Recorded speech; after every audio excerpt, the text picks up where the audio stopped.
Hi, I'm Clark Dunlap. This is an overview of Numbers chapter 13, and it's for the Explore the Bible lesson for September the 23rd. One of my purposes in making these videos is to suggest ways to engage your class to avoid that long lecture feeling. People can learn through being engaged and answering and asking questions, sharing what they see, what they think, and also hearing from others. Yes, now and then you get an idea that may not jive with the lesson, or you get a question that you can't answer. But honest and kind responses can help those teachable moments. In my own lesson plans, I use a code. I'll write ASQ at certain spots.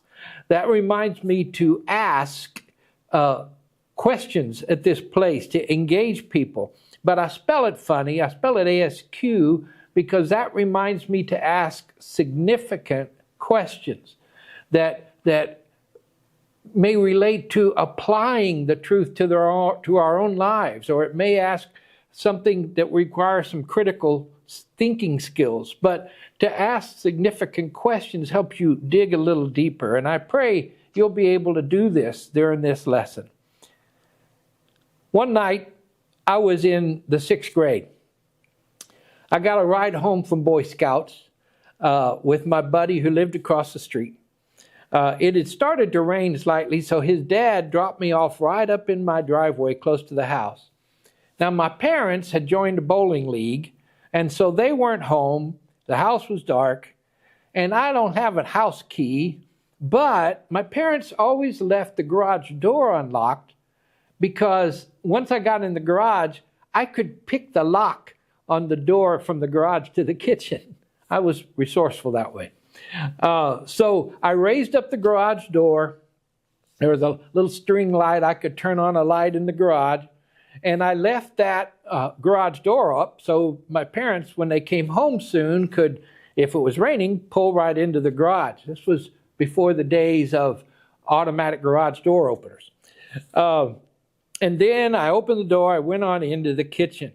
I had some homework to do, so I sat at the kitchen table. I'm just about 5 feet away from this door that goes to the garage.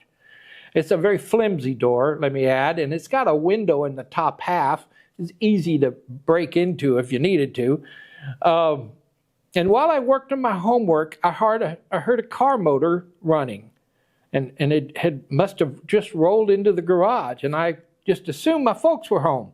And I kept reading whatever my 6th grade lesson was, and then I heard a man's voice talking softly. Couldn't make out what he was saying, but then all of a sudden I heard another man answer.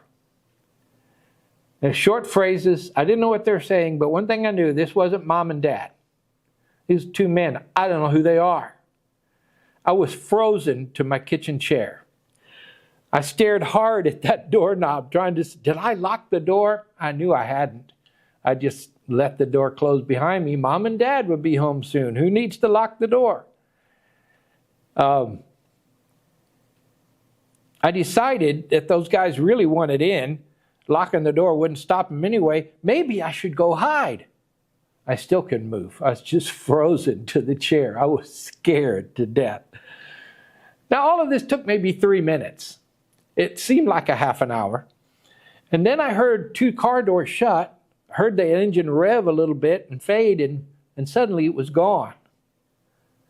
I don't think I moved for several minutes. I just kept listening, like maybe they're really still out there.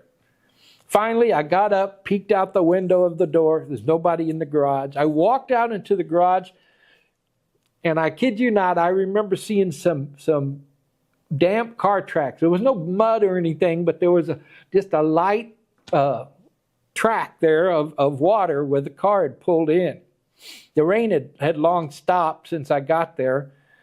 And then I went back inside. I was relieved, but I remember feeling pretty embarrassed about my cowardice and my fear.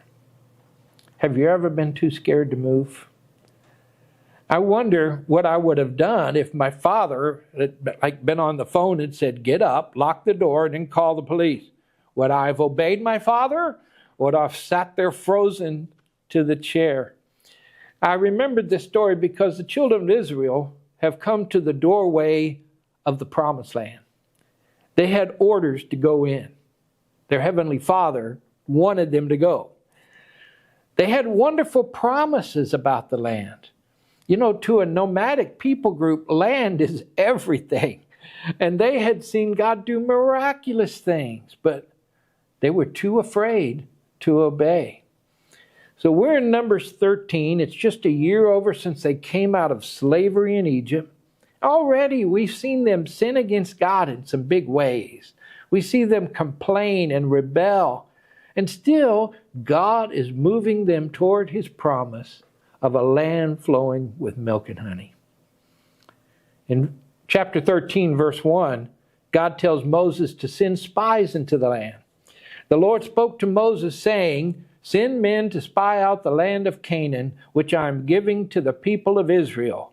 From each tribe of their fathers you shall send a man, every one a chief among them." But I don't know if you know this, there's another account that Moses gives of this story in the first chapter of Deuteronomy. It sheds some light on this. Because I always wondered, why did God tell them to send out spies? First, God already knew what they would see. God knew what He had to do. God knew how they would react. And He was still going to accomplish His goal either way. But if you know the story, you know that this whole spy thing didn't work out real well. In Deuteronomy chapter 1, verse 22, it says, it was the people who came up with the spy idea. Listen to Deuteronomy 1:22. Moses is speaking. He says, "All of you came near me and said, 'Let us send men before us, that they may explore the land for us. Bring us word again of the way by which we must go, and the cities into which we shall come.' And Moses says, 'The thing seemed good to me, and I took 12 men from you, one man from each tribe.'" So it seems what has happened here when you bring the two accounts together is the people suggested maybe we should send spies in the land. Just check it out. Give us some idea what we're getting into. Moses said, "Yeah, sounds like a good idea." And then God, as we see back in Numbers, told him, "This is what I want you to do. Pick a man from every tribe. Pick a chief leader." That was an important part. So then Moses, going back to Numbers 13, Moses outlines the task. And starting in verse 17, which our literature starts the story, it says, "Moses sent them to spy out the land of Canaan and said to them, 'Go up into the Negeb and to the hill country and see what the land is, and whether the people who dwell in it are strong or weak, whether they are few or many, whether the land that they dwell in is good or bad, and whether the cities they dwell in are camps or strongholds, and whether the land is rich or poor, and whether there are trees in it or not. Be of good courage, and bring back some of the fruit of the land.' Now the time was the season of the first ripe grapes." That's quite a job description, a list of tasks that Moses gave them there. Now you might want to ask your class why he listed all those particular tasks for the group. You might ask them to speculate. What about the cities? What about the way people live? What about the land? What are they trying to find out? But the next thing I think of, does it matter if the people are strong or weak? Many or few? Are the cities strong or not? Well, it certainly mattered to the people of Israel. But if God said it was theirs for the taking, I don't know why they needed to know all that. They were afraid. That's the only reason I can come up with. And let me say, they're talking about war here. That's understandable to be afraid. Still, God did not stop this whole spy operation, but He used it. All 12 of these spies were leaders among their tribes, men of importance, and that's important. So he says about the Negev, it mentions the Negev, that they're supposed to go through the Negev up into the hill country. The Negev basically means dry. It's a very dry, rocky land south of the Dead Sea, south of Palestine. And they had to cross a good part of that just to get to this area that he referred to as the hill country. Now, there was this north and south ridge of hills, really starting around Jerusalem and going south along near the west side of the Dead Sea, the west part of the Jordan and the Dead Sea. And just north of that, there was a valley that ran across that. And then as you got towards what we later call Galilee, there's some more hills up in that area. But the first hill country they came to ran alongside the west side of the Dead Sea. This was greener than where they were now. Where they were now, there's nothing green hardly at all. There were streams there. It was a bit rocky, but it was arable. They had land, they had trees, and it was the season for the first ripe grapes. You might ask your class, what time of year do they think that season is? What month of the year could that be? Nowadays, we know that the early grapes in Palestine are usually starting to come in late July. Now, the bulk of the harvest is late July into September and maybe even October. But the early grapes come in the middle of the summer. So they spy out the land, and the land gets an assessment. Look with me at verses 21 through 25. It's a little long. You may read it all in class. You might break it up. But verse 21 says, "So they went up and spied out the land from the wilderness of Zin to Rehob near Lebo Hamath." We'll talk about those places. They went up into the Negeb and came to Hebron. Ahiman, Shishai, and Talmai, the descendants of Anak, were there. Hebron was built 7 years before Zoan in Egypt. And when they came to the valley of Eshcol and cut down from there a branch with a single cluster of grapes, and they carried it on a pole between two of them. They also brought some pomegranates and figs. That place was called the Valley of Eshcol because the cluster that the people of Israel cut down was from there. At the end of 40 days, they returned from spying out the land. Now, that first verse we read, verse 21, is sort of an overview of the whole trip. From where they were, far south, all the way to Rehob, which is now, that area is considered southern Lebanon, north of Israel proper. It's close to 250 miles from where they were. They'd be walking for 40 days, we know. They came back in 40 days. So they're walking 9 to 14 miles a day, 4 to 8 hours a day of walking. And that just gives us an idea of how they must have stayed at it in their trip to get all the way 250 miles north and come all the way back in 40 days. Now, that was the overview of it. Verses 22 through 25 give us a little more detail. First, it says they went through the Negev to get into Israel proper, or the land that would be called Israel, and they went to the town of Hebron.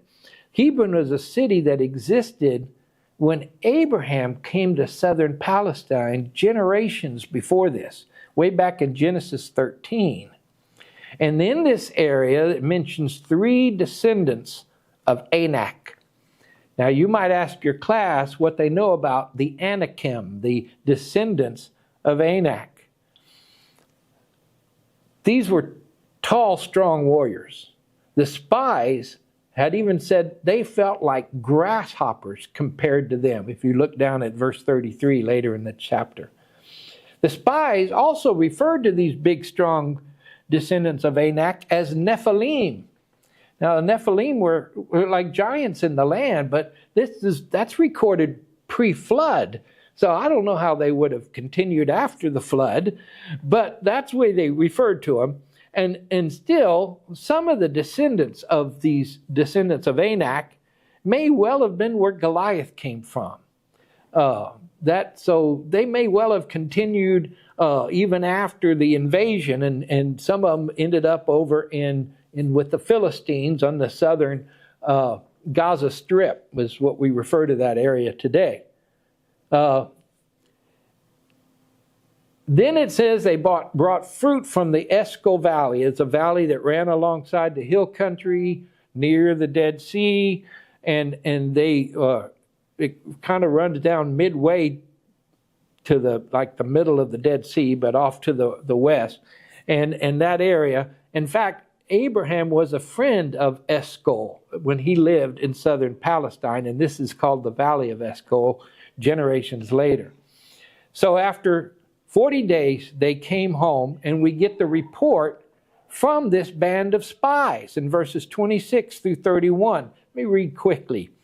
They came to Moses and Aaron and to all the congregation of the people of Israel in the wilderness of Paran at Kadesh. They brought back word to them and to all the congregation and showed them the fruit of the land. And they told him, "We came to the land to which you sent us. It flows with milk and honey, and this is its fruit. However, the people who dwell in the land are strong. The cities are fortified and very large, and besides, we saw the descendants of Anak there. The Amalekites dwell in the land of the Negev. The Hittites, the Jebusites, the Amorites dwell in the country, and the Canaanites dwell by the sea and along the Jordan." But Caleb quieted the people before Moses and says, "Let us go up at once and occupy it, for we are able to overcome it." Then the men who had gone up with him said, "We are not able to go up against the people, for they are stronger than we are." And you might include the first part of the next verse, verse 32. So they brought to the people of Israel a bad report of the land that they had spied out. First thing I want you to notice is they all came back alive. They didn't have any stories about barely escaping this horrible place. They came back alive. Now, I will say, the response of all these people that live in the land is going to be different when they see 2 million people group coming at them as opposed to 12 men just walking through the country. But the first thing they do is they bring good news. Verse 27, it's flowing with milk and honey. That refers to a land of abundance. If there's plenty of milk, there's plenty of cattle and goats. And there's flowering trees and plants to support so many bees making so much honey. So this is a fertile place. And where many cattle can graze, there can also be other kind of crops of grains or olives or grapes. So one verse of good news. And then comes the bad news. And they devote a couple verses to the bad news. 10 of the spies had a giant problem. Well, you might say they had a problem with giants, one or the other. First, the people were strong. The cities are fortified and large. Secondly, the sons of Anak are there. And thirdly, they list 5 people groups. And I'm going to touch on them briefly. But it's not like if it was all one people group, one war, we're done, we conquer, we get... No, there's different people. We got to encounter all these different people. He mentioned the Amalekites. Well, they lived in that Negev area, or southern, what we will call Judah later, and they're related to the Edomites. They're sons of Esau, so they're also descendants of Abraham. And they, to even get to the promised land, they're going to have to march through their country, and it's going to be a war. In fact, the Israelites had already encountered the Amalekites and battled them back in Exodus 17 before they could even get to Mount Sinai and receive the law. They had to battle this, but they defeated them. I mentioned the Amorites, another formidable group. And they will, in fact, fight the Amorites in the future. In Numbers chapter 21, they're going to defeat 2 of the kings, Sihon and Og, in Numbers 21, to be able to go into Canaan. I mentioned the Hittites. We don't know a lot about the Hittites. Some people say it's the same as the Hittites. Some people say, no, we think that's just a small tribe of people that lived in the hill country of Palestine. And then he mentions the Jebusites. Now, they were centered around what will become Jerusalem. It was called Jebus at the time. And they don't make a big mark in the history of Israel. But just so you know, in 450 years, David would defeat the Jebusites in order to take the city of Jerusalem to be his capital. And then it mentioned the Canaanites. And it mentions two areas, but really the Canaanites were all over the land, another formidable people. But a lot of people, even in those days, would refer to everybody that lived in Canaan as Canaanites, even these other people groups. But they were a formidable group of people. And one concern that they had was that there were fortified cities. Well, what does that mean? That's going to mean a city with walls, not just a group of tents like Bedouins travel in, but fortified walls of brick and stone. And that was difficult to attack. Now, just because the people could not imagine what was going to happen in Jericho in 40 years, just because there's walled cities doesn't mean God didn't have a plan. You know, sometimes we're fearful. We don't have wisdom. We don't have knowledge. But what we sometimes won't realize is we don't even know how much we don't know. If somebody had told them at the time, 40 years from now, God's going to knock down the walls to the cities, they would have thought, well, you're crazy. That's not even reasonable. And yet that was God's plan, but they didn't know and they were fearful. You might ask your class, have you ever seen God bring a resolution to a problem that you didn't even think was possible? Or something you hadn't even conceived would happen? You know, we can't always imagine what God might do. But we need to keep that possibility in mind whenever we face difficulty or a fearful situation, that God can do far more than we can ask or think. Now, in spite of this bad report, there's a faith response. And this is sort of the climax of the lesson. You might go back and read verses 30 and 31 again, but Caleb responds in plain language that the time to act and obey the Lord is now. And I believe he rested his case on the evidence of God's recent actions on their behalf, the promises of God that this was their destiny. But the men all replied with one reason, the main reason: they are stronger than we are. These men were facing a future without God. Let me explain that. They were looking at their future, not factoring God's power in the situation. They were facing a future and thought it was all up to them. And of course, they could not see a way forward because they just weren't up to the challenge. Caleb, Moses, Joshua, maybe a few others knew that this land was too much for them. These people were too strong for them. But none of these people were stronger than their God. I'm going to close you with two thoughts. One, we cannot limit the power of God to do what he pleases, but we sometimes can limit what God does through us because of fear and not being willing to obey. And secondly, who are you going to listen to? You're going to listen to the people that speak with confidence in God, or the people who are afraid to move forward? We have to choose our input wisely.